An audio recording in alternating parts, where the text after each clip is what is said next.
Hello and welcome to episode 324 of Geektown Radio. We're back for the last regular show of the year, and because of that I wanted to have somebody that was slightly different and hasn't been on for a while on the show. So this week we have... Kitty!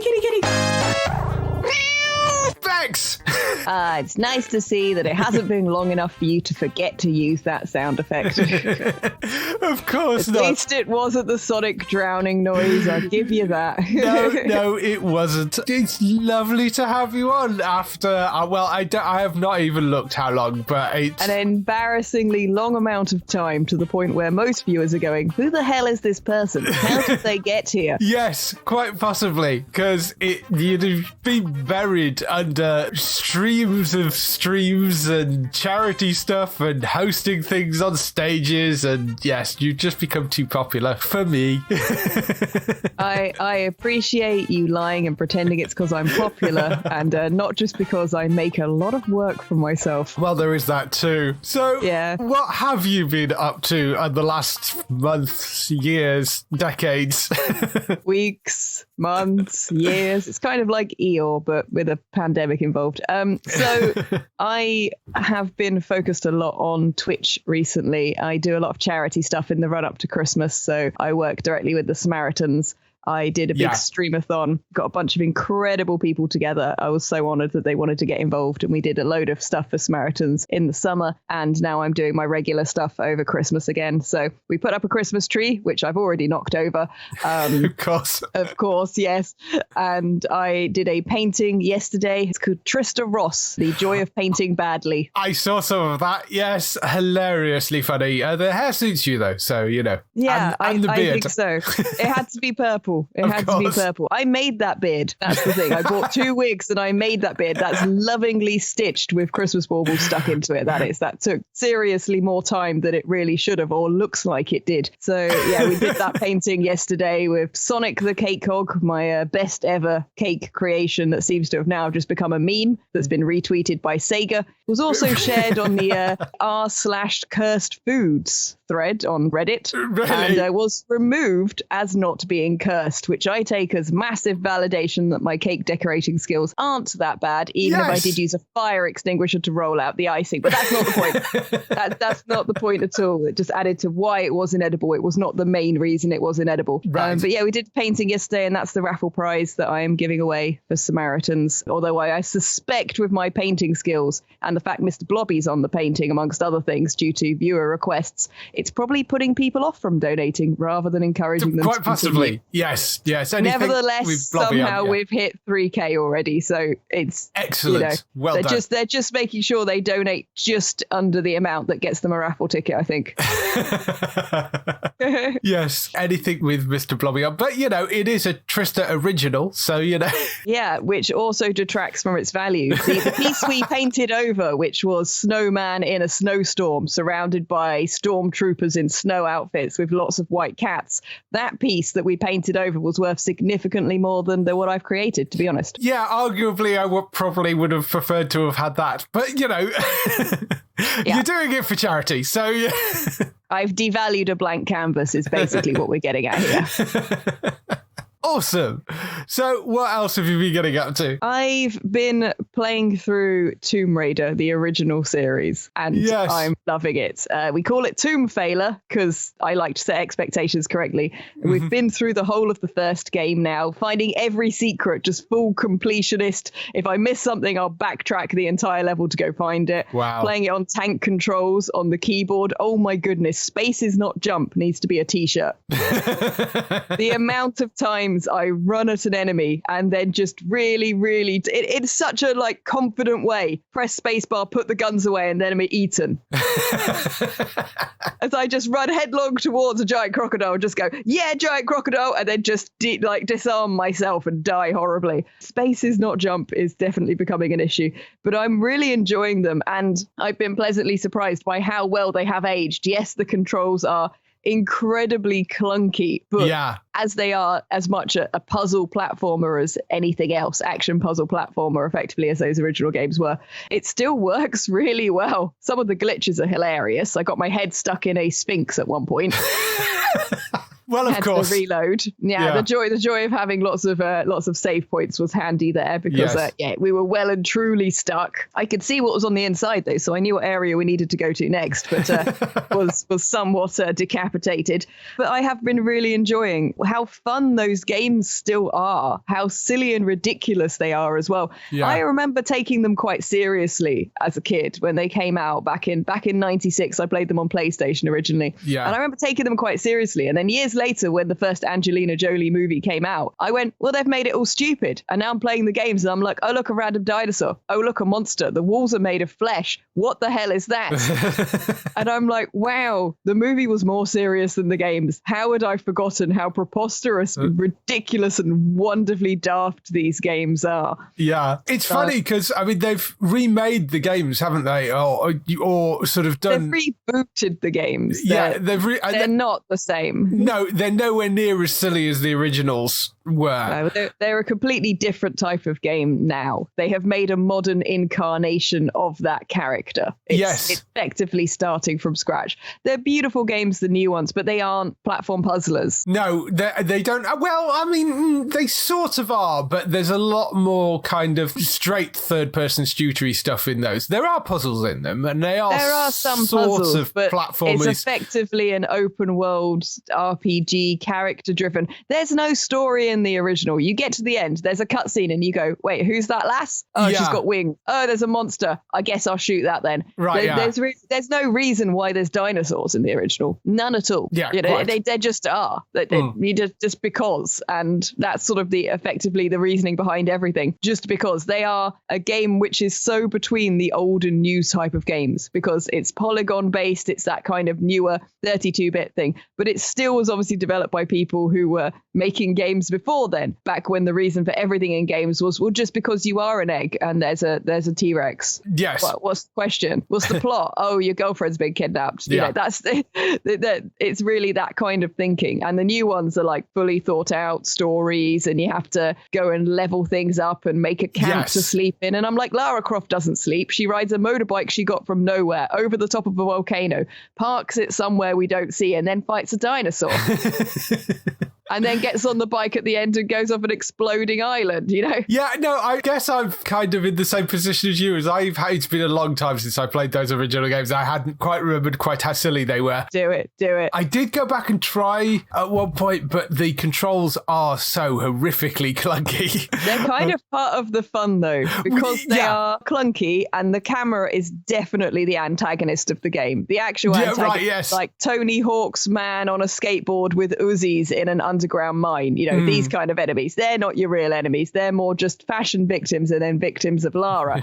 But the real enemy is definitely the camera. But the fact that everything is step jump or jump back one block and then jump, it is very much like an old school kind of platformer in that regards. It's much more Super Mario than it is anything else. I see what you mean with that. I'm not sure I have the patience to go back and play them at this point, but maybe I will go and take a look sometime. Just save after every jump. Yeah. Play it on PC. Just save after every jump. Then every time you press the wrong button or you're eaten by a giant crocodile, or 6 as one part in the Tomb Raider Gold unfinished business levels has, 6 giant crocodiles. Like, that's just unnecessary. Yes. Just done. I don't even know. I mean, they must have been stacked on top of each other in the spawn area, you know, like round the corner where they appear from nowhere. Funny. And you just have to save a lot, basically. and just take every jump as an opportunity to discover whether or not that's lava or just a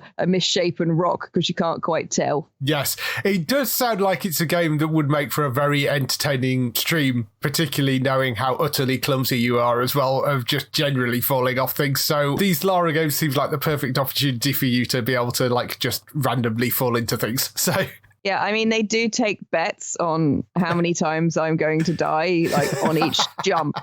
Like, it's not even each level. It's just like on this jump, how many attempts is it going to take? And then there's just some really fun random stuff to do in the games as well. Because if you're being kind of a bit completist, like I've been going, I want to find all the secrets, which sometimes includes reloading stuff because of timed secrets. Right. I just, like, at one point, I got to the top of a level and I just went, I want to go up there. And we just spent an hour finding a way to get right up to the top of this random bit. I wanted to see if I could jump out the level and go full GTA style. Right. And I got right up to the top of this bit and I was so proud of myself for getting up to the top of the level. And then there was a bit of ammo up there and I was like, justified. You were supposed to get up here. I haven't been wasting our time. We've now got some shotgun ammo. Not that I use the shotgun anyway, but that's not the point. It's a moral victory. Awesome. So that's some of the stuff you've been doing on the streams. Have, in the last 6 months, you caught any TV at all? I know you've been struggling. Oh, my goodness. I am so behind on so much television. It is embarrassing, which is why I warned you of that before you invited me on. Yes. I've seen the Loki series, obviously. That happened. Yes. Obviously. I've also been rewatching the Marvel movies in the background because I've seen those before and been pleasantly surprised by how many of them have aged really well. Yeah. That's been pretty cool. I'm up to the Avengers being on in the background. That one's slightly more distracting for me, obviously. Watching it. I tend to look over whenever there's like a good meme moment. It's kind of like, oh, we're coming up to the bit where Hulk punches Thor in the face. We're coming up to the bit where Loki gets grabbed by the foot after making a big empower kind of speech about how he can't be defeated and is a god and gets stuffed across the screen, you know, and been sort of looking up and that film's aged really well. The dialogue and the back and forth between all the characters still works really well, although I feel immensely more and more sorry for Hawkeye because just nobody cares. I felt like he was done dirty, you know. Yeah, I mean, they're trying to rectify that with the current Hawkeye series, which has been great, actually. The new Hawkeye series I've really, really been enjoying, and it's kind of got a Die Hard vibe to it because it's got that sort of action Christmassy thing going on. So there's that sort of feel to it. And, you know, it's basically all he's trying to do is get out of the city and get back home to his family in time for Christmas. That's basically the setup for it. And then there was a whole bunch of things that start to get in the way of him doing that, but they're tied back to sort of other events that have happened throughout the MCU. So trying to be sort of vague without giving too much away. They have done a really good job with that. And it's really fun and it's really funny. Haley Steinfeld, who plays the new edition Kate Bishop, who sort of becomes the kind of sidekick to Clint, is superb in this. Really, really good. Yeah, I want to check it out. I just felt like rewatching the Marvel movies, they needed to do something like this for him sooner because they introduce Black Widow before Avengers. Yeah. And she gets like a good, strong introduction. She gets effectively 2 introductions because I always thought of her introduction as the interrogation, but not interrogation scene in Avengers. But of course, she had a full introduction before that. She was in the film before. And I always thought that's the wrong way round. We could have had Black Widow introduced in Avengers because her character is incredibly strong, incredibly cliche as well, being that, oh, you are the trained from birth, beautiful Russian spy femme fatale. It's a cliche. We know it. We get it very quick. That very, very well done interrogation scene with the mobile phone. What? I'm working here. These guys are going to give me everything, you know? Yeah. That scene is such a strong introduction. She effectively got 2 strong introductions there, even though her character was quite easy to understand and very distinct. And then Hawkeye Hawkeye is just kind of like turns up in the Avengers and it's like, oh, immediately controlled by the bad guy and just has no lines practically for half the movie. Yeah. After a sort of fairly weak introduction of he's just up there with some bows and arrows, which is a fairly difficult sell anyway. And I'm like, we got to the point where somebody unarmed in the Avengers is not the one that sticks out as the sore thumb who's underpowered. It's the guy with the bow and arrows. Because they didn't give him any kind of backstory, character development, and he's a much more difficult character to sell because he doesn't fit into the, oh, you're a god, you're a giant robot, you're a giant monster, there's no obvious thing there. Yeah. Really needed to introduce that character in a film before or give them a TV series before or something.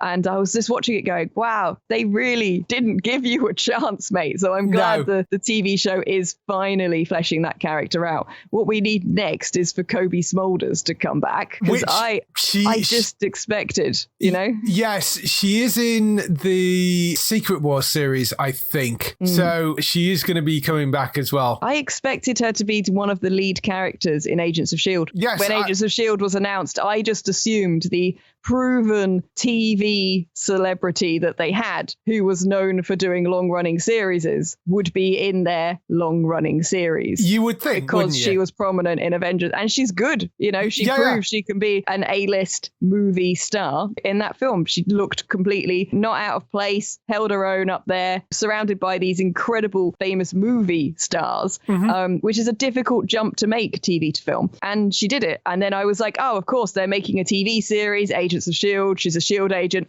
That makes sense. It will be her. She'll be one of the lead characters. And then she wasn't in it. And I was like, wait, what? And yeah, then she's just kind of been mostly absent ever since. So yeah, it'll be good to see what they do with her in Secret Wars, because I felt like that was a really missed opportunity as well, because her character was really interesting. Yeah, I would like to see more of that. And I mean, of course, with the way that they're doing the Marvel TV shows, it is going to be interesting to see where they kind of go moving forward. Because I mean, we're now getting a bunch of new heroes being introduced, or new kind of super characters being introduced through the TV shows rather than through the films. I mean, we have got some introduced in the movies as well, but we are getting these people introduced through the TV shows like Miss Marvel and She-Hulk, and the rumors are Daredevil is back. And I don't know whether Charlie shows up in the Spider-Man movie, because I haven't seen the Spider-Man movie yet. I'm assuming you haven't seen the Spider-Man movie yet. I haven't seen it yet. La la la, fingers in ears, no spoilers, etc. And the world right there. No, everyone's saying it's amazing. I've seen no mention of that, but I have been trying to avoid all mentions of it. So yes, I've been doing exactly the same. I haven't had a chance to go out and see it yet because I haven't been doing the show for the last couple of weeks. I've been away, and I got back on like Thursday, and it came out whilst I was coming back from my holiday. So yeah, I haven't had a chance to go out and watch it yet. I will hopefully over the next couple of weeks actually go out and see it, unless they release it, give it an early home release. I'm waiting on home releases for things for obvious reasons. So yes, I'm waiting on that, because I do want to see it. It looks so good. Just when they started releasing images, and I was just like, oh my god, Iron Spider! Oh my god, they're bringing all the suits. I was like, I need to see this. I need to see this. Yeah, it looks fantastic. It really does. Matt has been to see it, and Matt says it was absolutely superb. So he reckoned it's not only one of the best movies of the year, it's one of the best Spider-Man movies they've released out of all of them, including the original Sam Raimi ones. So I definitely want to see that. But I just say, like you, I'm avoiding spoilers for it right now. So, anything else you've been up to? I have been slowly rewatching The Expanse, because I am so far behind on that. It makes me cry, because it's one of my favorite series. So I have been slowly rewatching it. I suspect you are watching like several seasons ahead of me at the moment. Yes, because the 6th season has just come out. I think, they're 2 episodes into that. It's ending with the 6th season as well, which is odd, because there are a bunch more books after this, but they've decided they're stopping it at the 6th season. And it was a decision. It's not like a cancellation. It was a decision that they were going to end it at that point. Whether they're cramming... I mean, that's better than it getting cancelled, I guess. Yeah. So presumably they've decided maybe there is a particular arc in the book that they decided it was reasonable to end it at. I don't know. Or they're going to do their own alternate ending, maybe, to kind of wrap everything up. That may be the case. I'm not sure. Or they're going to try and compress like 5 books into one series, which I hope that isn't the case. But I mean, I've not read the book, so I don't know. But the 6th season opening 2 episodes is as solid writing as it has been throughout the entire thing. It's been superb. I don't know whether it's a good adaptation because I've not read the books, but I mean, as a TV series, it's been brilliant. Proper hardcore sci-fi stuff, which is what you want. Yeah, because I've been sort of rewatching. Again, I can only watch things I can put on in the background because I'm so busy at the moment. But as I've been rewatching it, one of the things I kind of realized that I hadn't quite spotted the first time round is that obviously The Expanse covers a lot of things which are quite dark, going in a little bit of it's got a little bit of that kind of cyberpunk attitudes in it. It's sort of between space opera and cyberpunk. It's not so heavy on the people having robot arms stuff that people think is sort of just cyberpunk, but it's got a lot of the cliches of it. I mean, there's a guy who's a policeman trying to solve a crime wearing a hat. I mean, you know, it's in a futuristic setting. That's a very staple part of cyberpunk stories. And it's got a lot of those elements mixed in together. But one of the things it seems to be, for the most part, pretty positive about is relationships. Mm-hmm. And I kind of hadn't clocked that the first time, that you've got these underhanded governments and, you know, the worst of humanity exploiting or experimenting on each other and all of these things happening. But at the same time, a lot of the characters are in kind of healthy romantic relationships. And I was like, that's an interesting kind of counterpoint, especially in these early seasons. Yeah. When you're seeing the worst of humanity on one side and moving towards all of that very cyberpunky evolution and what will humans become and technology and these kind of things. But yeah, then you've got the main political figure. She's in a very healthy relationship with her husband. The relationship going on between the main cast on the ship, that's pretty open and healthy. Amos and her relationship as a kind of brother-sister protector relationship, that's again pretty beneficial to both of them. And I was like, there's definitely some heart that's been snuck in here. And it's been so long since I read any of the books. I can't remember if that's the same as the books or not, if that's something that's carried over or if that was put in as a counterpoint for things. But yeah, there is a slightly romantic kind of angle to it. And it kind of hit me when the characters were saying, oh, we need to sell this as a love story. There was an Earther who was part of the freedom fighters for the Belters who fell in love with, you know, someone who was from somewhere else. Yeah. It's a uniting story. And I was just like, do you know what? Yeah, there is totally a love story running through this that I hadn't thought originally. Yeah.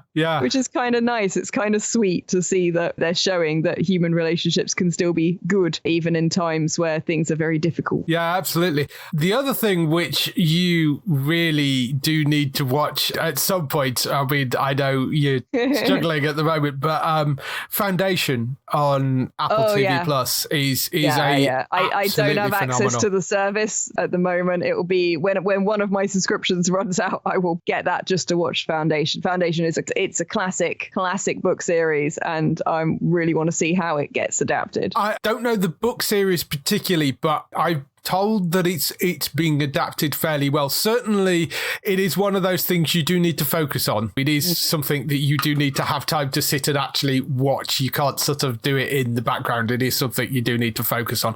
I thought that was a phenomenal show. It's a little bit like, I don't know, not quite as much so as Dune, but like Dune, it's a thing you have to pay. Oh, I saw Dune. Oh, there's a thing I've seen that's modern. Oh, yes. I saw Dune in the cinema. Oh, wow. I left my house the once. So how is that? Because that I haven't seen yet either. It's pretty good. I know some people are a little bit underwhelmed by parts of it because the pacing and things it's not completely Hollywood movie style. Oh my God, there's a giant climax at the end type thing. It is the start of a story. Yeah. I think that it's a lot more faithful adaptation than some of the previous adaptations we've seen, certainly big screen. And it does a good job, I think, of balancing things from the book. Again, I haven't read the book in a phenomenal amount of time, but I've spoken to a few other friends who've read it more recently. And it does seem to me to do a good balancing act of that. They make a few of the characters who were just kind of a bit flat in the book a bit more interesting by simply just being like, hey, let's just make them Aquaman.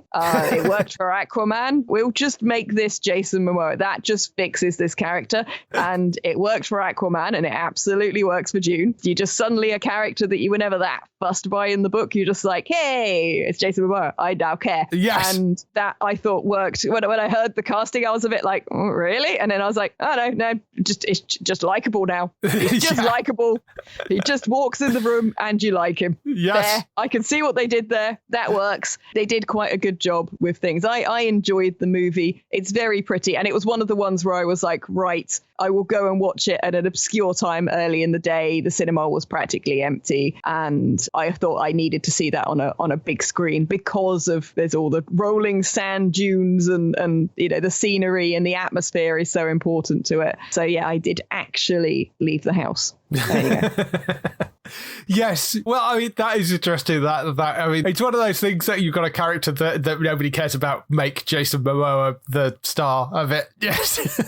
It works. They side-eyed over at DC and went, yeah, that's a good trick. That is. Yeah. That's going to be Jason Momoa's like job from now on. Yes. That's what's going to happen. If we'd been making the Marvel movies now, Hawkeye would be Jason Momoa. Yes.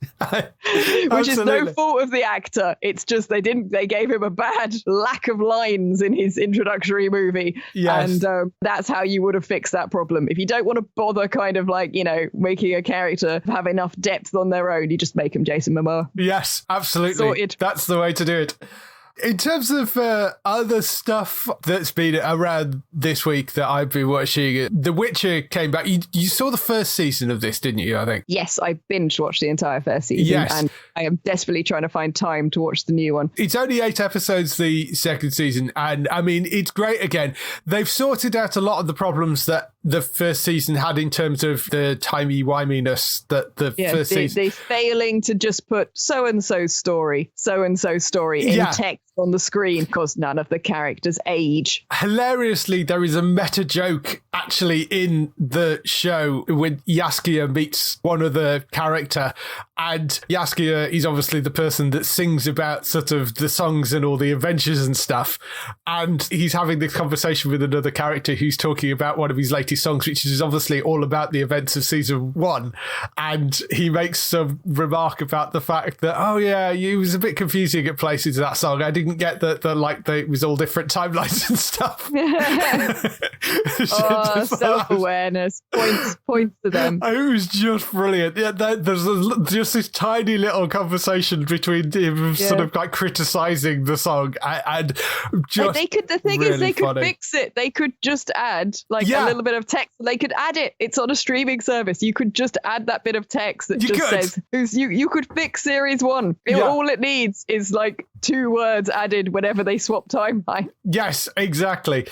But the second season, they're doing a great job with as well. It is much more of a straightforward like story. There's no jumping around in time this time around. And it's a continuation of where season 1 ends. I'm sort of halfway through the 7th episode, and there's only 8 episodes in the second season. And I kind of get the feeling that it's going to feel like a mid-season finale when you get to the end of this season.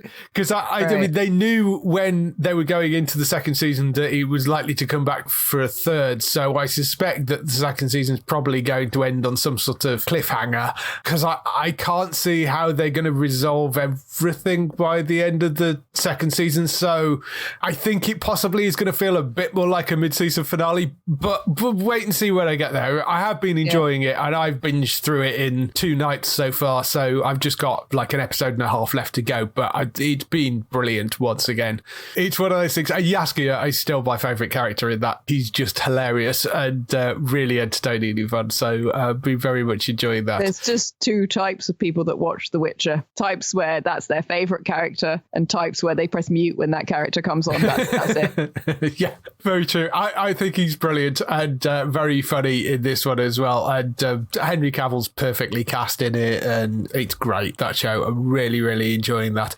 The Expanse, as I say, a couple of episodes in, been enjoying that. Star Trek Discovery has sort of come back since we've been off, really, and that's been good for the fourth season. If you can go and find it, because it is no longer on Netflix.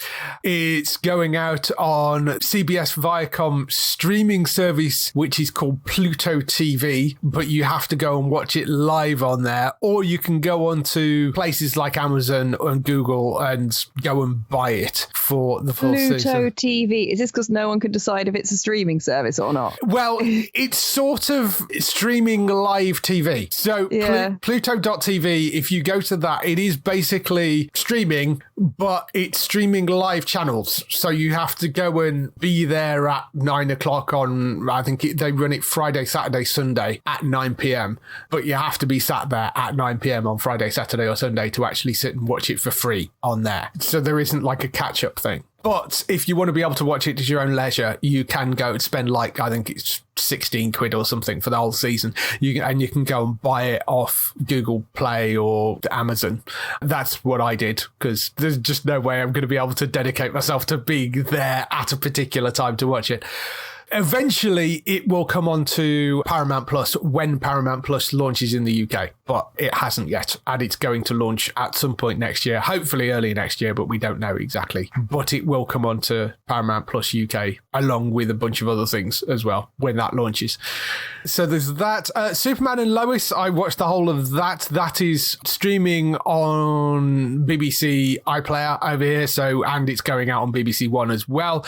It's a weird pickup, I still think, for BBC One, that Superman and Lois series, but I'm glad that they have got it, and it's been really quite good. It's very, very different to a lot of the other Arrowverse things. It feels like it's it's a higher quality. It feels more in that sort of next-gen version of the Arrowverse stuff, the Belanti stuff. So it's more in the vein of like Stargirl, which is sort of got higher production values. It feels like it's sort of that next-gen version of it, and I really enjoyed the first season of that, and there is obviously a second season of that coming, so that's something else you can go and catch up with, because that's for free on iPlayer. And whilst I was away, I caught the 5-episode crossover of the opening of the next season of The Flash as well, which was called Armageddon, because I was in the US, so I managed to get access to it over there. That actually was pretty strong, I thought. I don't want to go into kind of spoilers of anything that actually happens in that, but I thought that was reasonably strong as a sort of opening.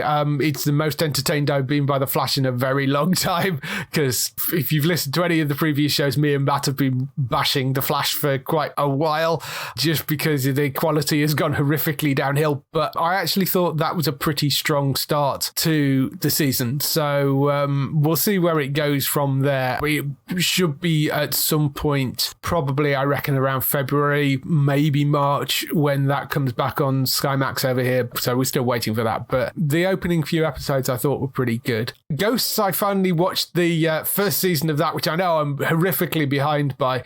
That's on iPlayer. In fact, all the seasons of Ghosts are on iPlayer, but I was on a plane and I had some time to kill, and it was on the plane list of stuff, and I thought, I'll not watch that. So I watched the first season of Ghosts. Utterly hilarious. Have you caught any of this by any chance? I don't even know what it is. This is how out of touch I am right now. It's a sitcom. It's one of those things that some people have seen it and are like completely obsessed by it. It also seems to have really flown under the radar as well. It's really strange. It's from the team behind Horrible Histories. And the people that did Yonderland, do you remember that Sky series with the puppets? Yeah. It's the same team that were behind that. So, and it's most of basically the same cast with a few other people involved as well. Matthew Benson, Simon Farringard, Martha Howe Douglas, Jim Howick, Lawrence Rickard, Ben Wilmont. So they're well known for creating these slightly sort of odd things. It's basically this couple that inherit this old crumbling house after a sort of distant relative dies. They move in with the intention of sort of thinking, well, we could do it up and maybe turn it into a hotel. But it turns out that the house is got a bunch of very dysfunctional ghosts that live in it. And the Horrible Histories team are the people that are basically playing the ghosts, pretty much. It's just them full of silly, fun, stupid jokes and usual sitcom-y kind of goodness. It's just, there are 3 seasons of it right now, which are up on iPlayer. Player. I've watched the whole of the first season. Really, really, really enjoyed it. And I loved Yonderland. Horrible Histories is fantastic.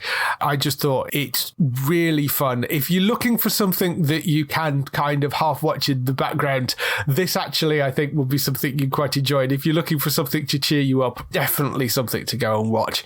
They actually made an American version of it as well, which seems to be going down extremely well, which goes out on CBS, but the British version is out on BBC iPlayer. I'd be interested to see the American version just to see what they did with it and how different it is. Certainly one I think you probably quite enjoy. Yeah, I mean, as soon as you said the Horrible Histories team wrote it, my ears are kind of like, oh, okay. Yeah. Did you ever see Yonderland? I've seen bits of Yonderland, but I haven't seen the whole thing. But again, they're just really good, solid comedy writers. Yeah, they are. They've got another thing coming. A couple of the guys, I think it's Lawrence and Matthew, are writing a kind of alien TV show for UK TV. I think it's going on Dave, based around another comedy about sort of aliens landing on Earth, I think. That team behind Horrible Histories, if any of those names pop up somewhere, it's one that always makes my ears stick up because you know you're going to get something good out of them. They always have really quite interesting ideas. It's a bit like if you see a League of Gentlemen attached to something. They're in that sort of same vein of, oh, you know you're going to get something kind of interesting off these people. So they're very much that sort of group. That's Ghost, but yes, I've watched the first season of it. Hopefully, while we're off, I'm going to try and watch through the rest of it as well, because there are some Christmas specials and stuff in there as well. And the other thing, movie-wise, I managed to watch was Free Guy. Have you seen this yet? I have seen Free Guy. Yes, I kind of got the feeling it was sort of Lego Movie meets Ready Player One. Do you think that's a fair kind of... With less story than either of them. Yeah. Yes, exactly. I really, really enjoyed it. Because it's Ryan Reynolds, who makes anything eminently watchable. It is just a Ryan Reynolds vehicle, and that's not necessarily to its detriment. I enjoyed it. I can't say it's going to be one I would sort of rewatch endlessly. I'd say if you want to put something on while you're also chatting to your mates at a party, it's that kind of thing. I think that's probably fair. If you haven't seen it, it's basically set in a MMORPG, and Ryan Reynolds plays an NPC in that game, except obviously doesn't realise that he's an NPC in that game, and sort of becomes sentient and self-aware as it sort of goes through it. And he starts sort of breaking out of his usual loop of what he is supposed to be doing. And he becomes a game glitch and famous effectively because of it. Yeah. And it's good fun, lots of references, lots of silliness. I sort of felt near the end they were just like, we just want a happy ending. Let's just wrap this up. Yeah, it's really, really good. Ryan Reynolds in the lead. It's got Jodie Comer in there. Takeshi Waititi's in there as the CEO of the company that's like owns the game as well. So it's wonderfully fun. It's slightly sort of silly and over the top. It's very silly and over the top, but I really enjoyed it. I thought it was really good fun. So definitely want to go and seek out that. I think that's on Disney Plus. If it's not on Disney Plus at the moment, it's supposed to be coming, I think, because it is a 20th Century Studios distributed film. So, and it's weird as a streamer because it has some 2-second cameos and things on screens and things, which include a bunch of people who I've seen on Twitch. Really? So anytime you had somebody come up who was like a streamer or was referencing playing the game, those are actual streamers. Oh, really? Like very, very famous ones. So that was kind of an interesting fourth wall-y breaking thing where I was like, hey, oh my goodness, all these people on these news reports in the background are actual Twitch streamers pretending to play this fictional game inside the world of this movie. Yeah, there are a few voice cameos apparently in there as well, like Hugh Jackman and Tina Fey and Dwayne Johnson, and there are a bunch of other like cameos that pop up, as well as all the Twitch streamers. So yeah, it's very funny. And I think they did really well in the way they made it feel like a game as well. Yeah. There was a lot of, you could tell that people who liked gaming made it but wanted it to be accessible and fun even if you didn't play games. Yeah. It makes sense, I think, or sense at least within context as to what's going on, even if you're not hugely into games. So if you want a fun movie you can watch with sort of younger relatives or people who in the family who don't play games, there's enough just standard comedy and self-explanatory things in there that I think it would make sense. Like, you mean you saw all those Twitch streamers and you didn't know they were Twitch streamers. Yeah. And it didn't detract from the film in any way. So I think they did a really good balancing act with it there. Definitely. I really enjoyed that. And certainly I think he's one to go watch over Christmas if you haven't seen it yet. It's really fun. I think it's coming onto Disney Plus, or he's on Disney Plus if you've not caught it yet. And that's Free Guy. So that's all the stuff we've been up to over the last few weeks. Let's move on to some TV and film news. So we kick off the TV and film news with the renewals, cancellations and pickups. There's been a number of cancellations and renewals over the last couple of weeks, so we'll just quickly run through them. Cancellations, Julie and the Phantoms cancelled by Netflix after one season, which is a show that completely bypassed me, so I'm no surprise that it's got cancelled because I don't think I even remember hearing of it. Diary of a Future President apparently cancelled after 2 seasons on Disney Plus. AP Bio cancelled after 4 seasons by Peacock, and Cowboy Bebop cancelled after 1 season by Netflix, which seems to have been a very expensive mistake. Yeah, they've not learnt with the making live action animes, have they? No, doesn't really seem to have done at all. It did have some hardcore kind of fans that really liked it, who are very upset it's been cancelled after 1 season. But the problem with something like taking some of the most iconic anime series ever and funding a live action of them, which is a really risky move, is that a lot of people hate your series before you've even made it. Really is not an easy thing to do. If they want to start making these live action animes, which are hugely expensive to do, you probably have to start with a lesser loved series to prove you can do it. Yes, I get it. I get the point of going, I know, we'll take something that's really popular and make a live action version. I sort of get why you would think that, but I also entirely understand your point of prove the concept with something that is less beloved first and try and make that. Because it is possible to do, because we've had some live action adaptations based on manga or anime, or that also have anime adaptations, even if the live action isn't a direct thing. And you watch them, and things like Alice in Borderlands, I watched that, and then afterwards someone said, oh yeah, it's based on a manga, it's already had an anime. And I went, oh really? And I completely watched and loved that series, and now I kind of want to go check out the other stuff that I didn't know existed before. If you start with something that's so ridiculously beloved as Cowboy Bebop, to do this kind of thing, you're giving yourself such a massive uphill battle to get people to even want to try it. You're much better off adapting stuff that's smaller but got potential and maybe a bit less expensive than a giant space western. Yeah, I mean, Netflix as a whole has done a certain amount of that, in that they did things like Warrior Nun, for example, which is a lesser known comic book.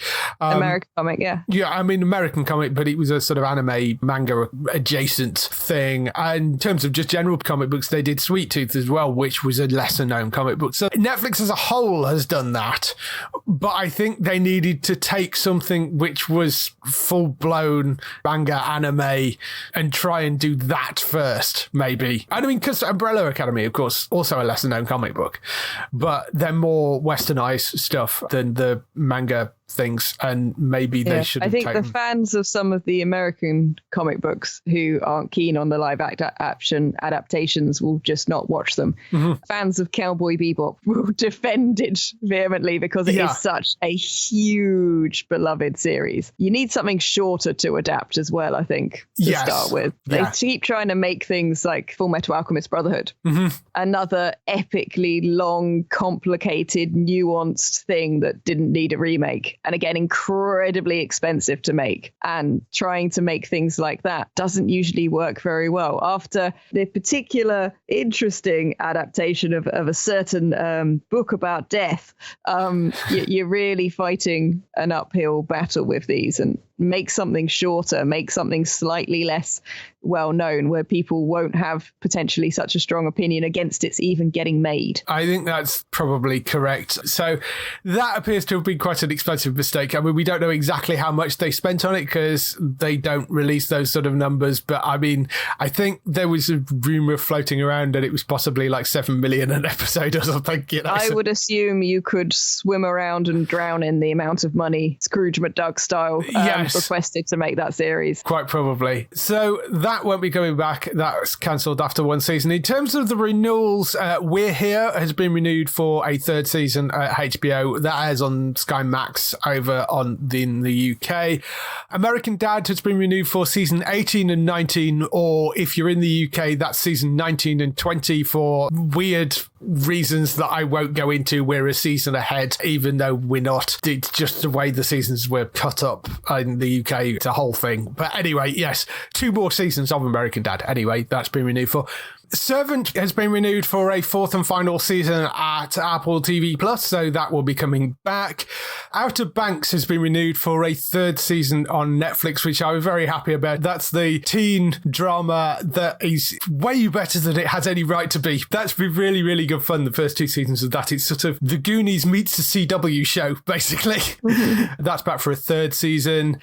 Leverage Redemption has been renewed for a 2nd season on IMDb TV, so that's coming back. Is that related to Leverage, the quite funny series? Yes, it is. It's a continuation series, and it's on IMDb TV, which means it's free.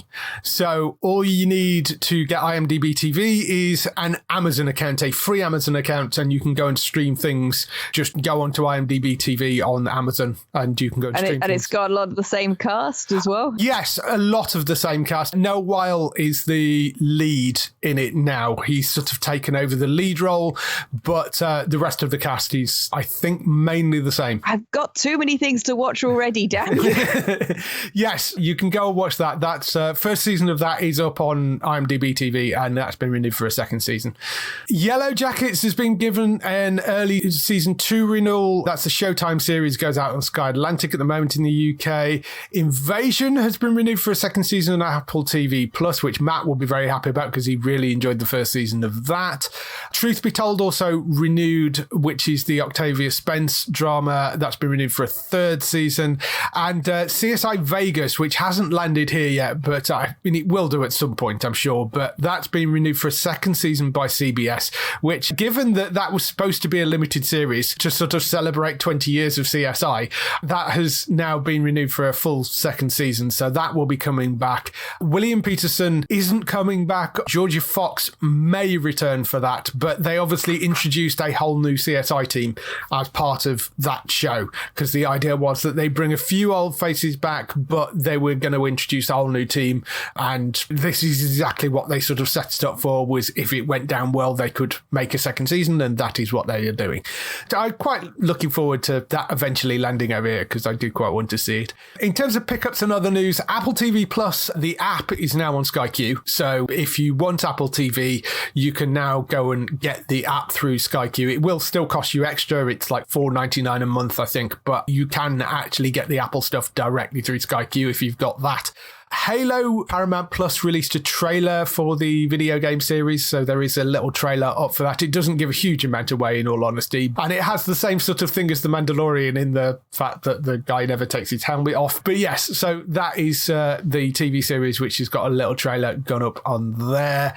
The Resident Season 5 has got a new home. That ran the 4th season on Sky Witness. The 5th season in future seasons will now be on Disney Plus, so that has got an air date as well for season 5. That's the 26th of January. Basically, it's just a case of, I think either Disney said it's our series, we're taking it back, or it was a case of Sky really didn't see the point in keeping hold of it because they didn't have the previous seasons. They only sort of ran season 4 because they had the rights to it left over from them having Universal, and when they shut the Universal channel down, they kind of had this spare season kicking around. So I think that's possibly the only reason they ran it, but whatever the reason, it's now moved on to Disney Plus, and that's where it will go out for future seasons. So that's The Resident Season 5, 26th of January. Afterlife Season 3, that's the Ricky Gervais series series, the heartbreakingly funny series, Friday the 14th of January. That's landing on Netflix. I'm very much looking forward to that. That will be the third and final season. There is a new show called Station 11, which is coming to Stars Play. That's on the 30th of January in 2022. Spanning multiple timelines, Station 11 tells the story of survivors of a devastating flu as they attempt to rebuild and reimagine a world anew whilst holding on to the best of what they have lost. It's a 10-episode series based on the international bestseller by Emily St. John Mandel. I don't know the book at all, but if you like your sort of post-apocalyptic type dramas, that could be one to look out for, and that's coming to Stars Play on, it's called Station 11, 30th of January. And Reacher has got a trailer and also a premiere date. That's based on the Jack Reacher novels. That's coming the 4th of February to Amazon Prime. And Marvelous Mrs. Maisel, season 4 of that, has also got an air date. That's the 18th of February. Vikings Valhalla has got an air date. That's coming to Netflix on the 25th of February. That's the follow-up series to the Viking series, which ran on the History Channel and Amazon over here, but the follow-up is on Netflix, set a couple of hundred years after the end of the original Viking series. That's Vikings Valhalla. That's 25th of February on 2022. Did you ever see any of the sort of Viking things? I kind of feel like Vikings might be your sort of bag. I seen a little bit of it, but it didn't strike me as something I wanted to watch as much as all the sci-fi stuff. We've been spoiled with sci-fi recently, and I'm behind on that. So yeah, the Vikings will have to wait. Yes, yeah, it is a very, very good series, but yes, I know there's no spaceships in it, obviously. So is there a spaceship in it? No. But I'm very much looking forward to that. That's Vikings Valhalla, 25th of February on Netflix. And Sanditon season 2 has got an air date. That's coming to BritBox UK on Monday, the 21st of March. For those of you that don't have BritBox UK, which I know is going to be probably most of you, it is going to be coming out onto ITV at some point after that. It's just BritBox UK paid for it along with PBS Masterpiece in the US. So they're getting the premieres either side of the Atlantic, and they're coming out around about the same time. And then at some point after it's run out on BritBox, it will go out on ITV. So it will probably be, I don't know, end of next year before it probably lands on ITV. That's Sanditon season 2. That will be coming back on BritBox on the 21st of March if you want to get it that there. In terms of some other news stories, there is another Batman adjacent TV series coming to the CW, or potentially coming to the CW. It's in development right now. It is from Berlanti, as a lot of these things are. It's called Gotham Knights. Although it does share its name with the Batman Gotham Knights comic book and the upcoming Gotham Knights video game, the premise is a little bit different to both. It's set in the wake of Bruce Wayne's murder. His rebellious adopted son forges an unlikely alliance with the children of Batman's enemies when they are all framed for killing the Caped Crusader. And as the city's most wanted criminals, this renegade band of misfits must fight to clear their names. But in a Gotham with no Dark Knight to protect it, the city descends into its most dangerous it's ever been. However, hope comes from the most unexpected of places, as this team of mismatched fugitives will become the next generation of saviors known as the Gotham Knights. So that is the setup for it.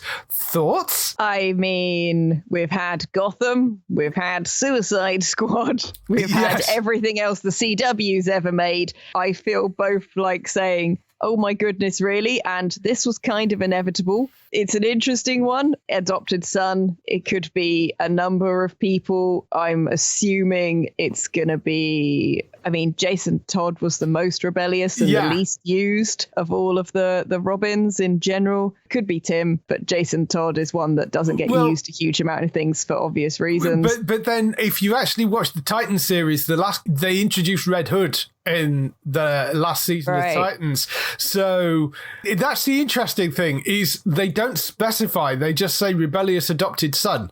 If they'd said rebellious son, actually that would have made that would be clear then. Yeah, that would be far more clear, because you just go, oh well, that makes kind of sense, because it would be Damien. And I mean, he is the most rebellious. He's raised by the League of Assassins. Exactly. And he has been used to good effect in a lot of the animated things as well, Damien. But yeah, if they're saying adopted son, it can't be. Yeah, well, that was my thinking as well. I mean, I would love to see a live action version of Damien because they've used Dick, obviously, in Titans. They've used Jason in Titans. They've actually used Tim in Titans as well now. So, I mean, unless they're going to go with a completely invented character, which they may do, or unless they're going to drop the adopted and go with Damien, which would make the most sense to me, actually, because Damien is the one that would probably turn to the villains and enemy of my enemy is my friend sort of thing. And but he wouldn't need to. He has the League of Assassins.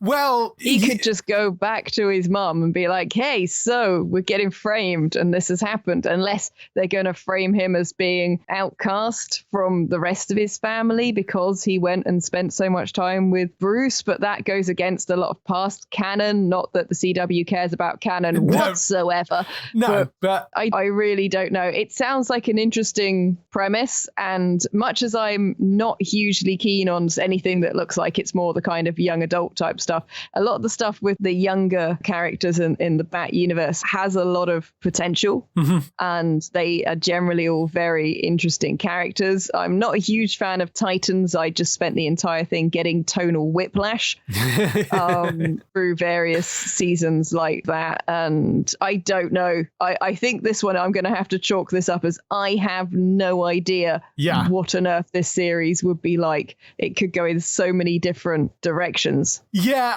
that's the thing with me. I want to know which characters they're planning on using. That's what I really want to know, because I think that will set it up for me. Because if you're saying rebellious son and then you use Dick, that would be weird. It's the same if you use Tim. The only characters to me it could be are either Jason or Damien, but Damien's not adopted, so that doesn't really make any sense given that description.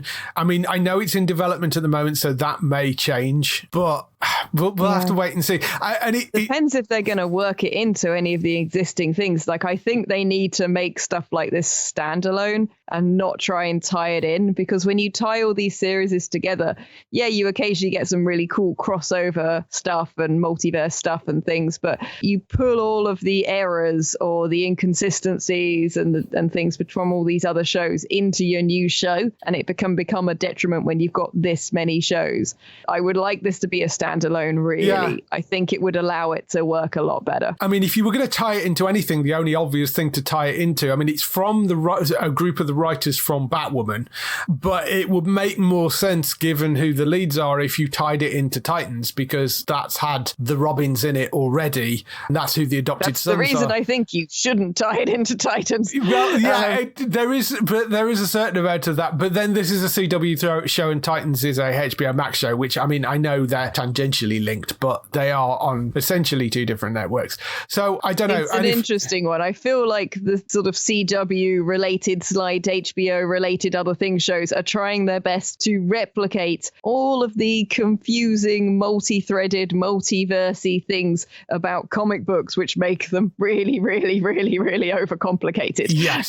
And they're succeeding very well at that. I would like them to see them make a contained story that was not reliant on all of these other things. Because I feel like some of them are just getting so messy now. Yeah, it just seems weird that you'd have something that comes from Berlanti, is from the people that made Batwoman. Berlanti also made Titans, and you'd then go and create a show that has a completely different Robin in it. It just seems a bit weird, but we'll see what they come to. They've picked a name from a comic book they're not even following, so at this point I think they've chosen anarchy. Yes, they certainly have. It's called Gotham Knights. It's in development for the CW at the moment. Whether it moves forward there, whether it moves forward at all, whether it gets junked onto HBO Max, don't know, but we'll let you know if we hear any more on that anyway. But that is in development right now. Flipping over to the UK, Sky announced a bunch of things that are coming up in 2022. Few of these we knew about, few of these we didn't. There's an adaptation of the Midwich Cuckoos coming, which is the very famous John Wyndham sci-fi novel. Keeley Hawes and Max Beasley starring in the leads of that. It's based in the town of Midwich, which is a quiet commuter town where nothing much happens until the twilight hours of late summer's day, when everyone is within a set area of the town falls unconscious. The curious incident seems to be temporary and those affected regains consciousness, but every woman of childbearing age inside the zone has suddenly and inexplicably fallen pregnant. As the children of the phenomenon grow, it becomes clear that they are not of this world. It's written by David Farr, who is the genius behind The Night Manager and Hannah.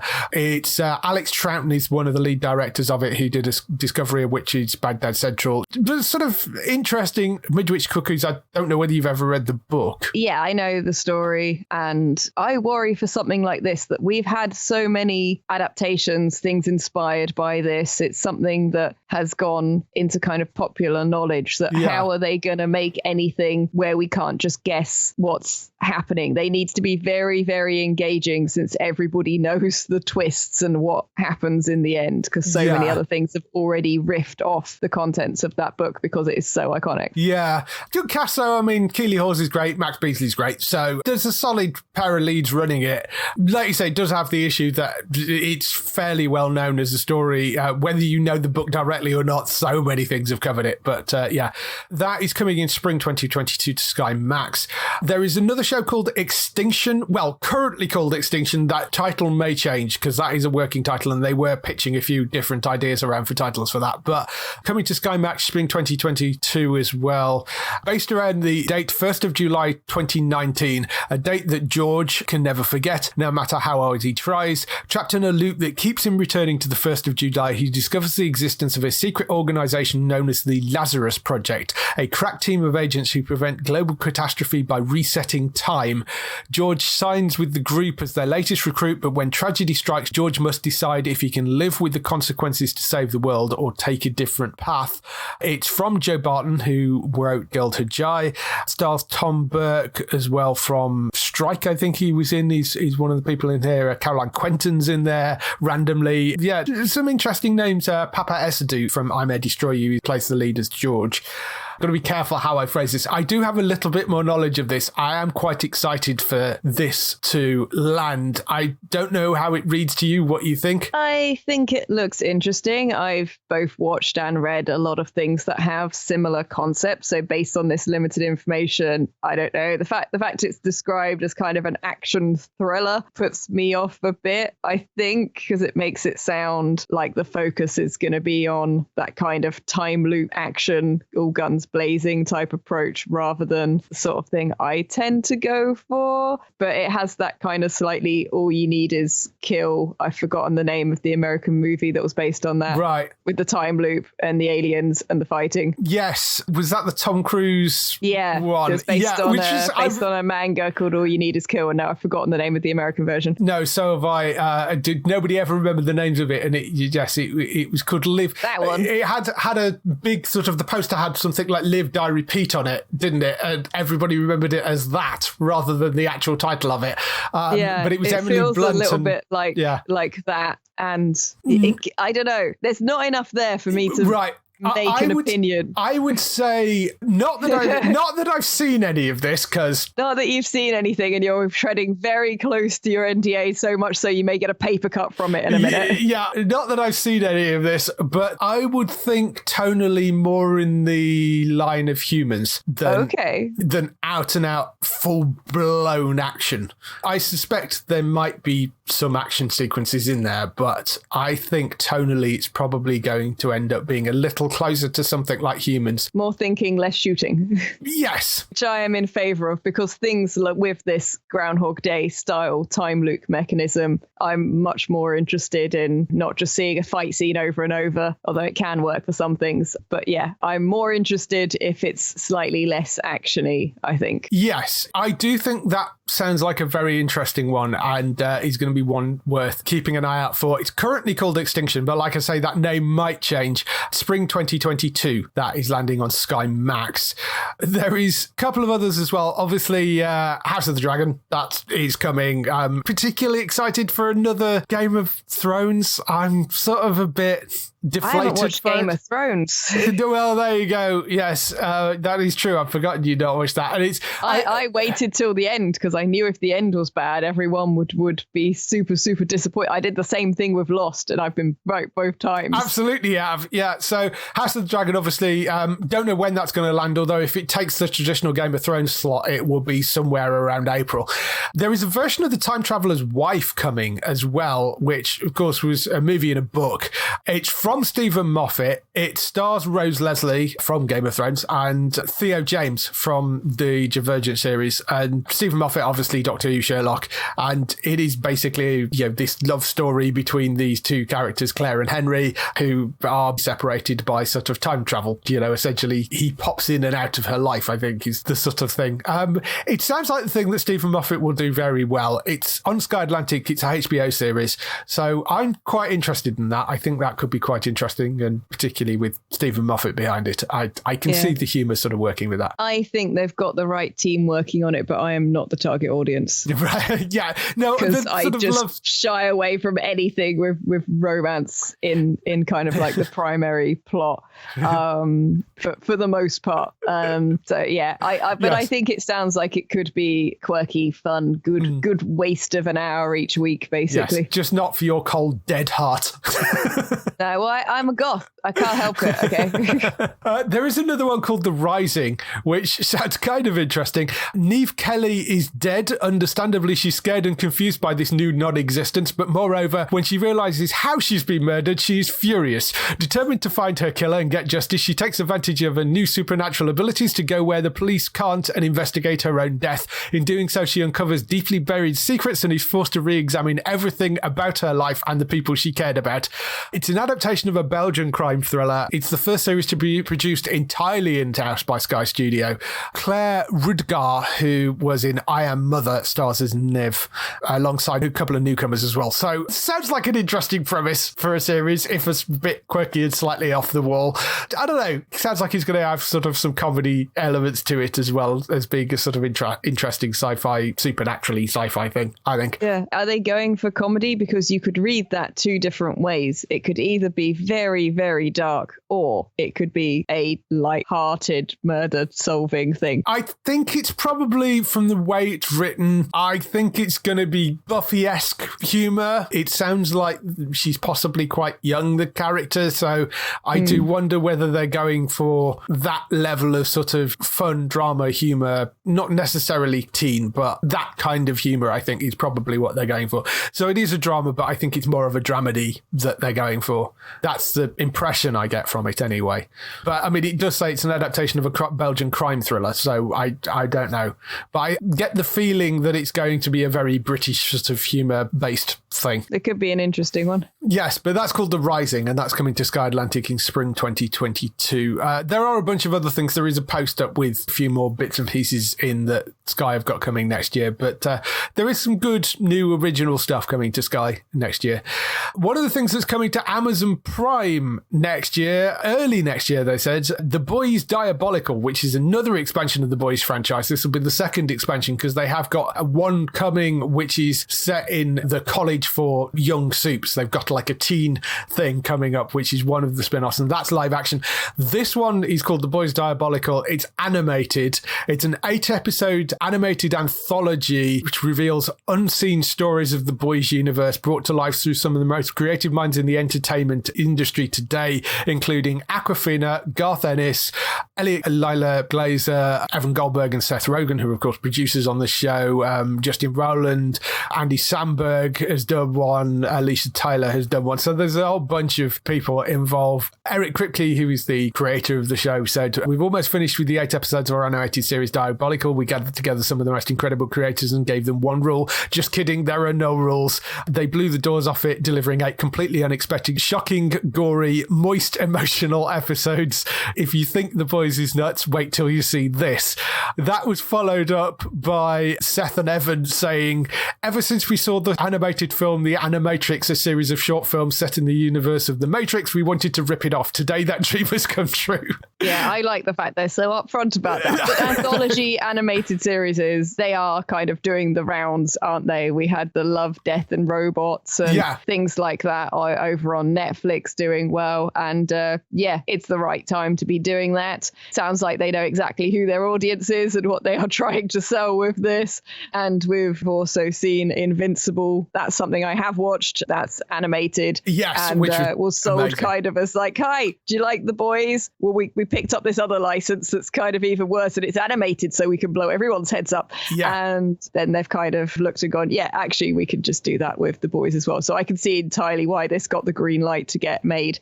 I'm interested to see it because I'm assuming this anthology, I mean, to be fair, the series has gone sort of away from the comic books to a certain degree anyway. So I'm assuming this is just completely new material now. And I'm cool with that. I think it will be good fun. Yeah, I mean, there is, although, I mean, even if it isn't new material, there is so much that you can take out of the comic books. I'm actually in the process of reading through the comic books. It was sort of the thing I took away from me to read through, and I'm like up to book 8 right now. And there is so much stuff in the comic books, which is just drastically different to the TV show. There is a lot that you could take out of that and cover and do background on for one-off episodes and bits and pieces. So I really quite am looking forward to this. I think it's going to be fun and really funny, and allows them to be gory and over the top. And like you say, since Invincible came out, I mean, Invincible was absolutely phenomenally well done, and I can see why maybe they commissioned this on top of Invincible. But I'm looking forward to the next season of The Boys, but this will be a nice little sort of stopgap until we get to there. They've said early 2022 was what the initial announcement was, so we'll have to wait and see when that lands. But that's called The Boys Diabolical, and it's an 8-episode animated anthology to watch out for. In terms of stuff that's coming up a little sooner than that, we've got some highlights for next week or next few weeks on TV coming up for you now. So highlights for the next few weeks on TV. We have The Wonder Years, which starts on the 22nd of December. That's coming to Disney+. That's the new version of the classic TV series that follows a black middle-class family in the 60s for this time around. But that's The Wonder Years, season 1 of that. Emily in Paris returns for a second season, which is a sort of very much a love it or hate it series from what I gather. 22nd of December for that on Netflix. American Housewife, if you watched that and was disappointed we didn't get the later seasons over here, they have now put all 5 seasons onto Disney+. That's 22nd of December. They're landing. Around the World in 80 Days, coming to BBC One on the 26th of December. That's at 5:50. That's a new adaptation of the classic Jules Verne novel, starring David Tennant as Phileas Fogg in that as well. And the stills from that look gorgeous, so I'm quite looking forward to that one. Yeah, that looks like it's going to be really, really good. So 26th of December for that. Clarice, which was the sequel to the Silence of the Lambs series, that's coming to Alibi on the 27th of December at 9 p.m. Stars Rebecca Breeds in the lead role as Clarice. There's a lot of people saying, oh, that's been cancelled. Technically, it hasn't, although I would be very surprised if it comes back. There was a disagreement over the money because CBS wanted to move it onto Paramount Plus, and MGM, who make it, didn't want them to move it onto Paramount Plus, and they've hit a bit of an impasse. So it's in kind of renewal limbo now, but I will be very surprised if it does return. But technically it isn't cancelled. That's the first season of that coming to Alibi on the 27th of December. That's Clarice. The Book of Boba Fett, 29th of December, which is obviously the new spin-off featuring the famous bounty hunter from The Mandalorian from the Star Wars universe. That's 29th of December for The Book of Boba Fett. Very much looking forward to that. I think that's going to be really, really interesting. Stay Close, which is another Harlan Coben novel adaptation starring Cush Jumbo, James Nesbitt and Richard Armitage. That's Stay Close, and that's a limited series coming to Netflix on the 31st of December. Cobra Kai Season 4 also lands on Netflix on the 31st of December. And then on the 1st of January, we have Saved by the Bell Season 2 coming to Peacock. We have Gossip Girl also on the 1st, the second half of Season 1 of that coming to BBC iPlayer. And the 7th of final season of NCIS New Orleans is coming to Sky Max on the 2nd of January at 10 p.m. That is taking the time slot, which usually goes to NCIS LA. NCIS LA is still coming to Sky Max, but it's going to be later in the year, which I know has annoyed a lot of fans, but they've decided to bump it for this year for the 7th and final season of NCIS New Orleans. That will be preceded by Magnum PI, which season 4 of that is coming at 9 p.m. on Sky Max on the 2nd of January as well. That's all the stuff to look out for in the next couple of weeks. There is, of course, a bunch of things around over Christmas. We have got Christmas list up on the website, which is geektown.co.uk/Christmas. There are a bunch of shows which are sort of one-off things which are coming up around Christmas on there as well. You can, of course, still enter the Geektown Awards as well, which are still up and running on the website. There is a huge prize package you can win up on there. All you need to do is go on and let us know your favourite TV shows, games and films from the last 12 months and go and enter them on the website. You'll be entered into the awards and the prize draw for the prize package. Go to geektown.co.uk/awards to find out more information about that, but it is well worth entering over there. If people want to find more of you, where can they find you? If people want to come and hang out and talk a lot of 80s and 90s nostalgia, as well as rant about a lot of comic books, sci-fi and other TV and movie-based stuff, I do that full-time over at Twitch at the moment. I can be found on everything as TristaBytes, spelled BYTES, because I thought I was funny. So I'm on Twitch, I'm on YouTube, where I interview indie game and indie comic book creators if you're looking for anything new to read or play. And you can also find me on Twitter, Facebook and Instagram, all as TristaBytes as well. Yes, so go and check out Bex on all those different platforms, particularly Twitch, where she spends most of her life and is chained to a desk playing Tomb Raider. So go and check her out over there. It's literal. Please come and save me, help me, keep me company. Yes, so go check Bex out over there on twitch.tv/TristaBytes. For other stuff, you can go and find Matt over on Entertainment Talk. We've got a few shows coming out over the Christmas period that we've been doing, and all the Walking Dead stuff is over there that we've been doing. We did a roundup podcast for World Beyond recently, so that's gone up there. We're doing some end of year stuff as well with Matt, so that's over on entertainmenttalk.org, so go and check that out. And for Daryl, go to hollywoodnorthnews.net for all those TV series you love shot in Canada. You can find all the news about those over on there. For us, you can go to geektown.co.uk throughout the week and see all the latest air date information. If you want to get in touch with your questions or comments, email us on podcast@geektown.co.uk. Leave a message on the website post. Find us at Geektown on Twitter, on Facebook at facebook.com/Geektown, on YouTube at youtube.com/Geektown, and on Instagram at Geektown UK. We will be back in the new year, so everybody have a lovely, wonderful, festive time over the next couple of weeks, and we will see you then. Bye-bye. Bye.